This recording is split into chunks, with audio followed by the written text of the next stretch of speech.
Had to pause it. My phone was alerting me that someone was ringing my bell. Okay, back to the story. So my first year in junior high school, 126, I was hanging out in the projects with the project people, the cool people, because 126 was a school, it was real diverse. You had a lot of Spanish people, white people, and then of course black people. So when I was in elementary school, I only knew people that was local. Nobody lived far enough away where, they had to get on a bus, train, or whatever to get to school. So, I'm meeting new people, cool people. And even though a lot of people, when I went to elementary school, a lot of people lived in Tompkins Projects, but I never hung out in Tompkins Projects. I was too young to go hang out. After nighttime, well, after when it turns nighttime, got to get on the porch. Get on the porch, sit on the porch, and I think we was able to stay out till about 9, maybe 10 o'clock, summer days. But when we went to grandma's house, we could stay out till whatever time our aunt or uncle's curfew was. We was always with them, so we had a lot more leadway at grandma's house. Well, back to the story of my first year in junior high school. I didn't take it serious, the academics. That's when I started becoming a little rebellious, being defiant. We had moved into his family's house. When they was young, him and his siblings, they lived there with their mother, with his mother. I'm not sure about his father. I never heard a story about him. See, that's the thing. When my mother got back with her boyfriend, we didn't know nothing about him. I seen him one time. Then the next time I see him, we all living in the same house together. I just wasn't feeling that. I couldn't really say nothing, but I just wasn't feeling that. And then it's like my father, he got X'd out. But in all reality, he X'd himself out because he didn't appreciate his family. He didn't man up and do what he's supposed to do for his family. He got left. So I didn't know that back then. That's the reason that parents need to communicate with their children. Let them know, because if you leave a child to assume, 9 times out of 10, their assumptions are going to be wrong. And for you to not let them know what's going on, but talk to them like they're a child, it's fucked up. A lot of kids, they start to feel some type of way, including me. Well, I started cutting school, cutting class, and I had this little attitude. I don't care if I get in trouble. I don't care. The pain that I was feeling internally, it was nothing. A beating was nothing compared to that pain. What I was really feeling like on the inside, it was terrible. Terrible. Me and my mother, we started bumping heads a lot because I started to become more vocal, especially if I know you're not telling the truth.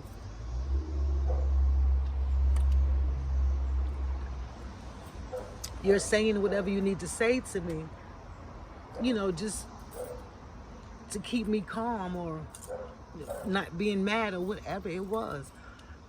And I used to try to come to my mother and talk to her, about things, what was going on with me. It's like every time she shut me down, she didn't want to hear it. She didn't want to hear it. So I just started feeling like, damn, I must be an unlovable person. My father don't, he doesn't come see me. And my father knew where we moved to. He didn't come to the house on Vernon Avenue, but I remember us meeting him at the train station. I don't know if He told my mother he was going to take us to go visit our grandmother, well, really my grandmother, in Larverton, Queens. I'm not sure how that went, but we met him at the train station on at Myrtle and Willoughby, about 10-15 minutes, and then he went his way and we went our way. I didn't understand that. So he just wanted to just put eyes on us and that's it? Anyway, so I was feeling like I was the most unlovable child. Father gone, my mother, she doesn't talk to me, and it got to the point where all she used to do was scream at me. So I started hanging out more and more. Mind you, I learned how to smoke weed, and when I smoked weed, I didn't think about, the pain, the hurt, what I was going through. I didn't think about that. I'm listening to music, dancing, vibing, having a good time. And a lot of my thoughts were, I can't wait till I get 18 so I can get out of here. I can't wait till I get 18. Those were, a lot of my thoughts. And now that my mother's boyfriend is back into his family's house, I had my own room. My sister had her room. They had their room. That was on the second floor. Then on the first floor, the living room, the den, the dining room, bathroom, and the kitchen. The house was in better shape than the one on Vernon Avenue, but I just never felt comfortable there. So I turned 12. Well, let me backtrack a little bit. As I was saying, me and my mother, we bumped heads a lot. And she was always yelling at me instead of talking to me, yelling. Of course, I was doing stuff wrong. I was a cry out for help. I used to get mad.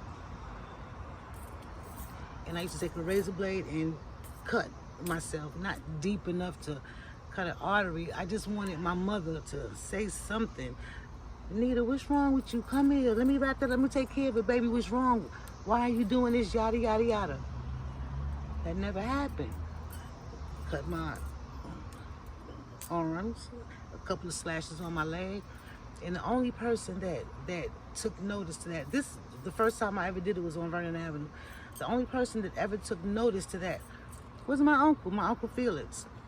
So he said, Anita, what's all them cuts on you? I said, oh, a cat scratched me. He said, a cat scratched you? That don't look like a cat claws. I said, well, I was trying to pick up a cat and cat scratched me. He said, that ain't no cat that did that. And then he didn't say nothing else. Or he might say, I'm not stupid. I know that's not a cat that did that. So he got quiet after that. And I was thinking, okay, he's gonna go and tell my mother. He's gonna, say something to my mother about the scratches that he's seen on my wrist and my legs, my thighs. He mostly seen it on my thighs because I remember it was summertime. He came from Connecticut and I was getting in his car. So when I sat down, my skirt, shorts, whatever it was, rose up a little bit, or he was up close to me. That's not a cat that did that. Okay, so I was thinking he's gonna tell my mother, and my mother's gonna come to me and say something to me, show me some attention, some affection. I was turning, the first time I did it, I was on Vernon Avenue. So between 10 and 12, you start to grow into that teenage, those teenage years with teenage mentality, and, your hormones are up and down, so you're unbalanced, you cry easy, you're emotional. I was going through some stuff, and I just needed for my mom to sit me down, give me a hug, explain life to me, explain to me what's going on with my body. Why am I feeling like this? Even when I got my cycle, she never sat us down and had a talk with us.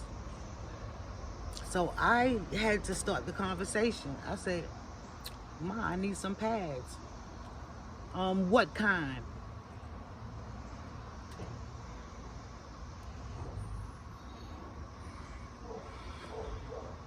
How the fuck I know what kind? This is the first time this shit is happening to me. So I don't know. I don't even know how to go shop for the motherfuckers. So I told her, I don't know. She came back home with, or she might have said, go in my room and look in such and such place. I don't know. I really don't remember. But even then, she didn't come have a conversation with me and my sister about,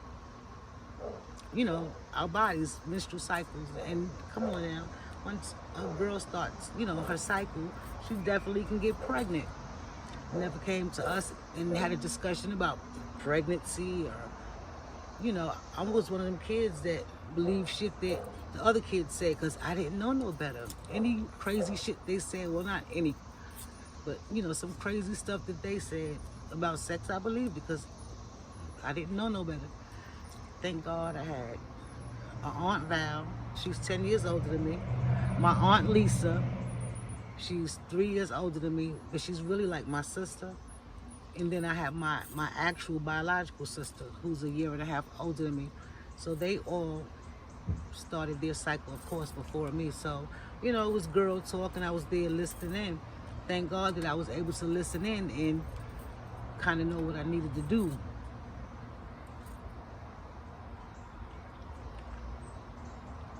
But as I said, that's the moment that my mother was supposed to sit me down and explain life to me.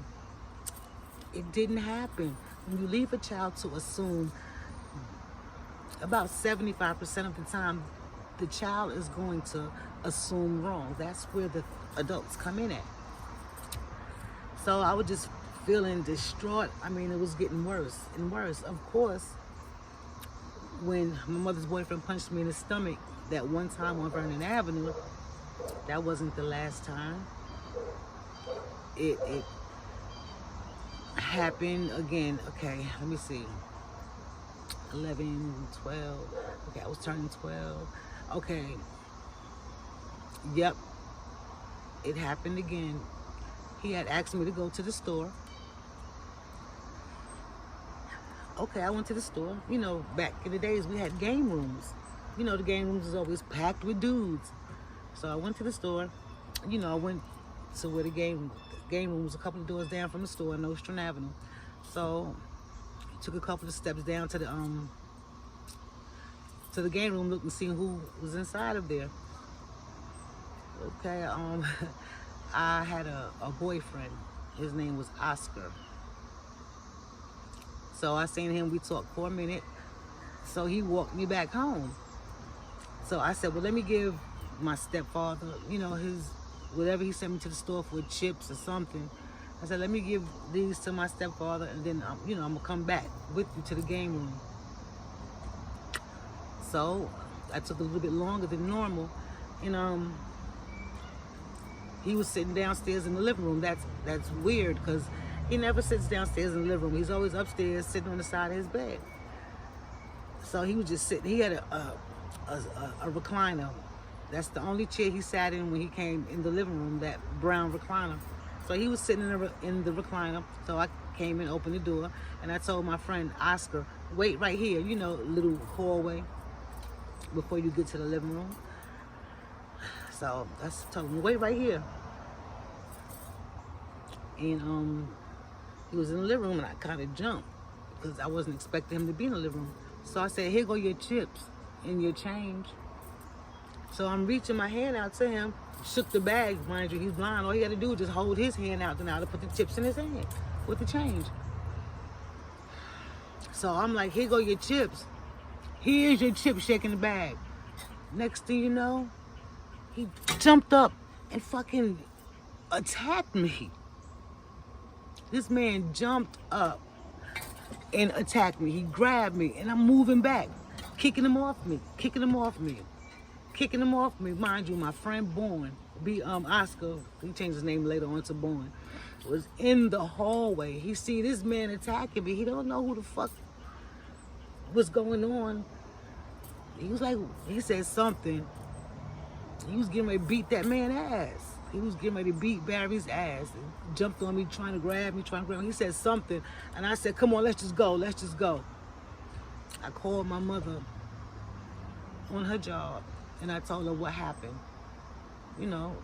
what just happened. So she asked me, where are you now? And I told her I was at my friend. You know, we didn't have cell phones back then, so either I had to use a pay phone or go to somebody's house and use the phone. So my friend Oscar Bourne, he lived right around the corner. So I used his phone, called my mother at her job, and I told her what happened. So she said, well, just stay there until I get home. No, she said, are you able to stay at his house until I get home? I'm like, yeah, if not, I'll just go outside. So I stayed at his house, and I'm fucked up in the head. I'm like, what the fuck was that about? Why did this man just jump up and grab me? He was cool 30 minutes ago. Asked me to go to the store for him, so what the fuck? So I'm sitting there just going through the motions in my head. So my friend, fuck that motherfucker up. What's wrong with him? This, that, and this. My thing is this. If you're going to discipline a child, you don't jump on him and fucking grab them. What are you going to do? Grab me and beat me? He a grown man. I'm a girl. I'm 11, 12 years old. I'm a little girl. So I stayed going until my mother got off work. And then I came back to the house. So,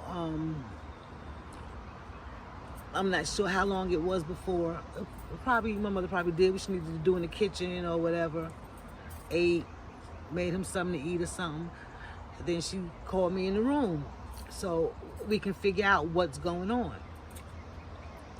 So my mother and her boyfriend, their bed was up against the window, had a tall headboard. The kind of, well, those windows is real tall. It went, you know, I'm not gonna say halfway up, but they had a bed that had a high headboard.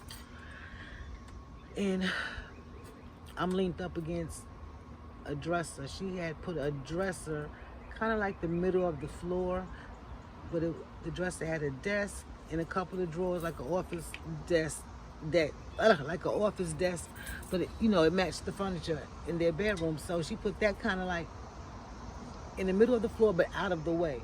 That's where her TV was at. So I'm leaned up against the dresser, and I, you know, wanted him to speak. Yo, what's going on? Why did you do that? What was the problem? So, you don't know what you did? No, I don't. I honestly don't. You don't know what you did?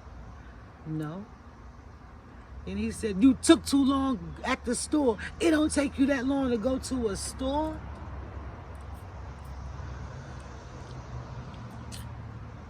Yup.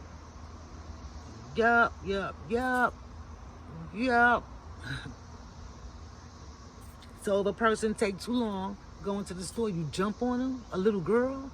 What kind of man are you? So of course, I'm talking my shit because I felt like I was not wrong. If anything you say articulate it to me. What's you took too long? Can you don't do that no more? Something, but you want to jump on a child? Just like I said, what kind of man are you? What if I would report this shit to the police? I wasn't thinking about no cops back then. I really didn't like the police back then. So I said something that he didn't like. Mind you, he's sitting on the bed on one side, and my mother's sitting on the bed on the other side.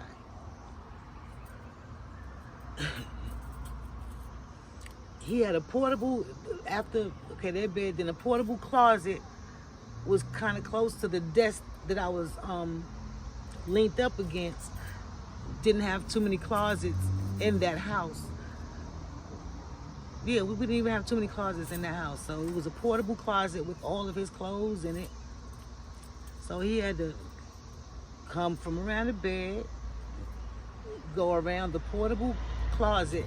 My mother had enough time to come from her side of the bed and stop that man. Hold up, Barry. Hold up. Clearly he was drunk. He had been drunk since earlier that day when he lunged for me. That man didn't like me.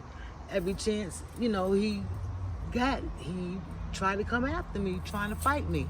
It was never a belt. So you can't say it was discipline. He was coming at me, you know what I'm saying, with hands closed, fists. Anyway, I'm always going to defend myself. If nobody else is, I am. My mother, she She didn't defend me. To this day, I can't answer that. This is your child. You see, this man is drunk. You were supposed to protect your child. You're not supposed to let nobody put their hands on your child, especially if they're drunk, under the influence. So he came after me, and I seen him coming. So at the last minute, I moved. When he got close up on me, I moved. I moved.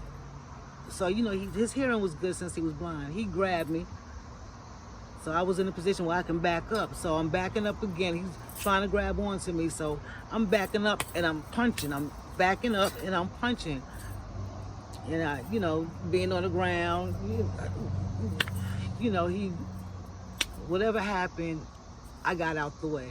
He didn't get not one hit off of me. Being on the ground, you kind of lose focus, so, and then being drunk, then being blind, come on now. So, got him up off me, and I left out the room. Then my mother come in there screaming at me, yelling at me, "Why you do that? Just that. I said, you seen this man coming after me. You seen what he was doing? What else am I supposed to do?" Yelled at me or whatever, so I'm like, I'm leaving here. I'm out this motherfucker. I'm leaving. So I didn't leave that night, but I stopped staying at the house. I started staying at that house less and less. So one day, I felt so down, so depressed. So I said, "Hey, my sister, we didn't get along. She didn't like me. I didn't do nothing to her, but she didn't like me. My mother, clearly, she wasn't protecting me, from a drunk person. And, of course, her boyfriend, he really didn't like me. So I went, I was around the Fort Greene area, my grandmother's house. It was time to go home. So I waited around as long as I could. Then I walked from my grandmother's house, South Elliott, in DeKalb, and I was walking toward the Brooklyn Bridge. I walked to the Brooklyn Bridge. That day, I was gonna walk up the ramp and jump off the bridge. I made it up in my mind that, I never want to feel this hurt, this pain again. So I walked, and it was at night. So the closer I got, it was windy. The wind was strong coming off that water. So, got there, it was windy. I didn't expect that. Never been to the Brooklyn Bridge walking at night ever in my life. I was, 11, 12 years old. So, I got there and I started getting nervous. I'm telling myself, okay, now you gotta walk up this bridge. You gotta walk up this bridge. But it was windy. And I'm like, hold on, let me sit down for a minute. So I sat on a bench. Okay, all right. Let me get a minute. Let me get myself together so I can walk up here and jump. I was gonna jump off the Brooklyn Bridge. So when I sat there maybe 2 hours trying to build myself up to jump off this bridge. I was too scared to go up that ramp by myself at night. And I'm like, damn, come on now, you're supposed to jump off this bridge. Trying to convince myself to do it. I didn't have enough courage, heart to jump off the bridge that day. So I said, you know what? I'm just gonna walk back home. And I guarantee you somebody's gonna stop me. The first man that stopped me, I'm just gonna get in his car and hopefully he'll, take me somewhere and kill me. Usually when I'm out at night, even at that age, it was always somebody stopping in their car. Always. It never failed. If I'm at night, if it's nighttime and I'm walking by myself in Brooklyn, 9, 10, 11 o'clock, there's always, at least 2 cars to stop. You need a ride? You want me to take you somewhere? Come get in the car. At that young age. Lo and behold, and I was walking slow. I'm actually stopping, looking, seeing where the most traffic was, so I can, go to where the most traffic was. So one of them cars gonna stop. Lo and behold, nobody stopped. Nobody.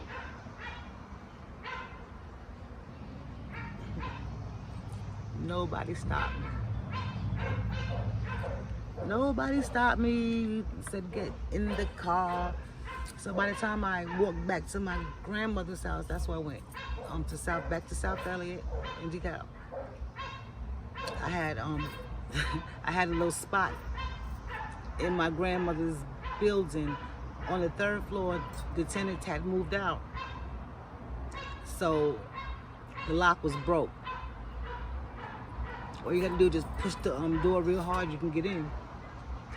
So I had a little spot, a little setup right there. I went and got a pillow, a blanket, one that my grandmother doesn't use, one she wouldn't miss. Got a pillow and a blanket, and I put it in the closet in that apartment. So, that's when you got late or whatever, I wasn't going home. That's why I was sleeping in that apartment. Because my mother boyfriend, he told me, I'm trying to remember exactly how he said it. He told me, if I wasn't blind, I would kill you, or if I wasn't blind, you'll be dead. Something to that effect he said to me. It might have been after a fight or after he got mad at me, but I never forgot those words. If he said, if I wasn't blind, if I wasn't blind, you'll be dead, or if I wasn't blind, I'll kill you, or if I can see, I'll kill you. Something like that. And I told my mother what this man said.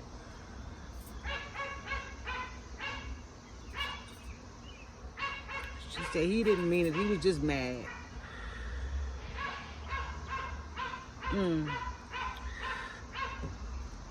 After that, I stopped staying at the house. Damn, a bedroom set. Damn, a nice comfortable bed, my own room, my own space. I used to think that this man was really gonna come into the room. The room I slept in didn't have any locks. And mind you, this is his family house. He grew up in this house. So he knows, all the ins and outs of the house, how to creep with the squeak part is on the floor to be real quiet. I started staying elsewhere. I used to sleep in that apartment that was down the hall from my grandmother's apartment. I slept, I went to Coney Island with, some boy or some shit. Slept under the bridge one time, up under the fucking bridge.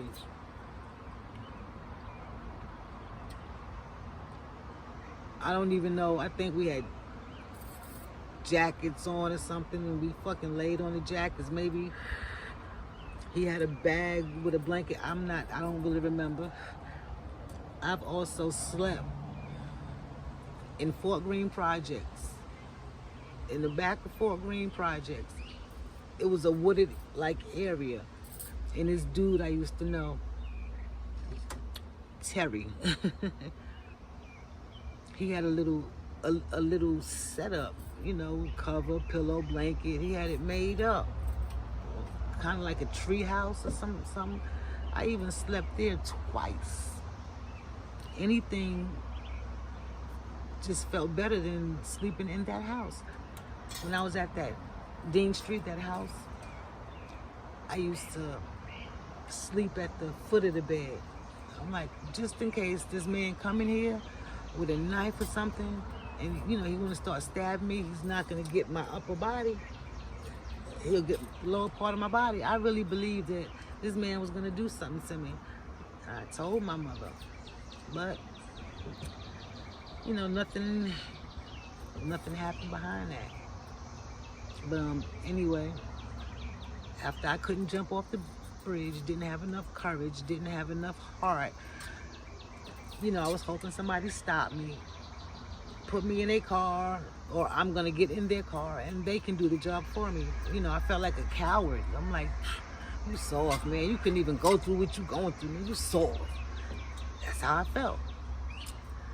So by the time I walked back to my grandmother's building, got went into the apartment, and got the pillow, got the blanket, and I went to sleep. All right, stay tuned for the next chapter. Love y'all. Enjoy y'all great Friday.